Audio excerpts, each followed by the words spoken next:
Assalamualaikum warahmatullahi wabarakatuh.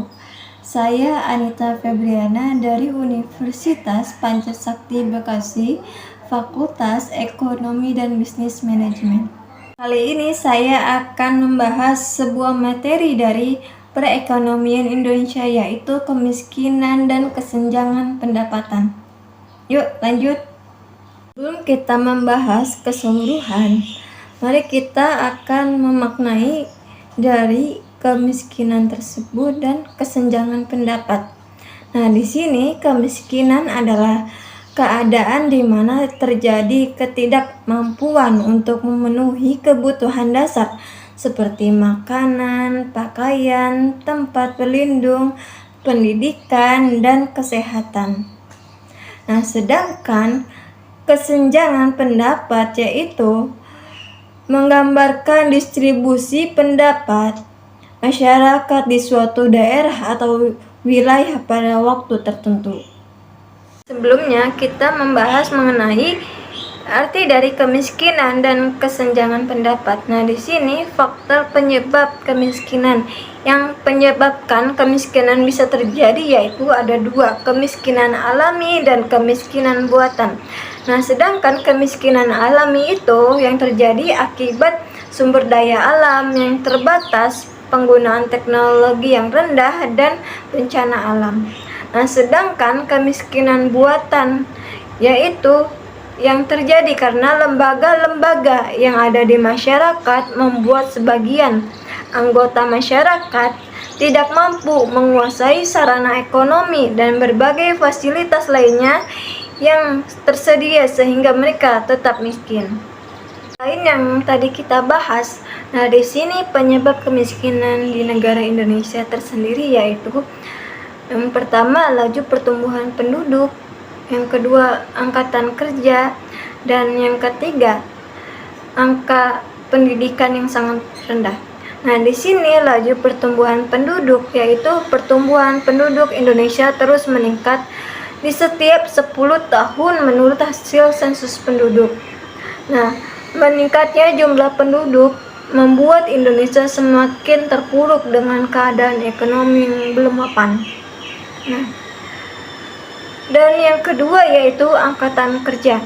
Nah, penduduk yang bekerja dan pengangguran secara garis besar penduduk suatu negara dibagi menjadi dua, yaitu tenaga kerja dan bukan tenaga kerja. Nah, di sini yang tenaga kerja tersebut adalah penduduk yang berumur di dalam batas usia kerja. Nah, namun yang bukan tenaga kerja yaitu batas usia di bawah umur, maksudnya yang tidak memiliki KTP tersebut. Selanjutnya, tingkat pendidikan yang sangat rendah. Nah, di Indonesia ini memiliki tingkat pendidikan yang sangat rendah sebelumnya. Namun, rendahnya kualitas penduduk juga merupakan salah satu penyebab kemiskinan di suatu negara. Ini disebabkan karena rendahnya tingkat pendidikan dan tingkat pengetahuan tenaga kerja.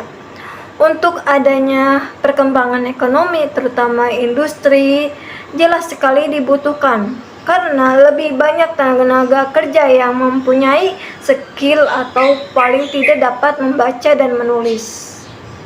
Nah, yang selanjutnya yaitu menghilangkan kemiskinan. Mengapa?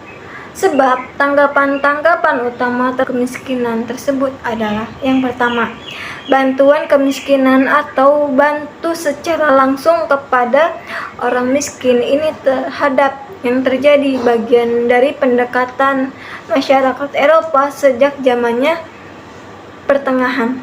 Dan yang kedua, yaitu bantuan terhadap keadaan individu. Nah, di sini banyak macam kebijakan yang dijalankan untuk mengubah situasi orang miskin berdasarkan perorangan. Nah, termasuk hukuman, pendidikan, kerja sosial, dan pencarian kerja dan lain-lain. Dan yang ketiga ini merupakan persiapan bagi yang lemah daripada memberikan bantuan secara langsung kepada orang miskin. Banyak negara sejahtera menjadikan bantuan untuk orang yang dikategorikan sebagai orang yang lebih mungkin miskin, seperti orang tua atau orang dengan ketidakmampuan atau keadaan yang membuat orang miskin tersebut membuat dalam keadaan perawatan kesehatan. Ini adalah hubungan antara pertumbuhan ekonomi dan distribusi pendapatan. Nah, pada tahun 1970 dan 1980, pertumbuhan ekonomi dan distribusi pendapat di berbagai negara ternyata berkembangnya ekonomi sangatlah pesat, termasuk di Indonesia. Nah, menunjukkan suatu kolerasi positif antara laju pertumbuhan ekonomi pada tingkat kesenjangan dan distribusi pendapat. Yang saya sampaikan semoga bermanfaat kepada kalian semua. Apabila dalam ucapan atau perilaku yang tidak berkenan, mohon dimaafkan. Wassalamualaikum warahmatullahi wabarakatuh.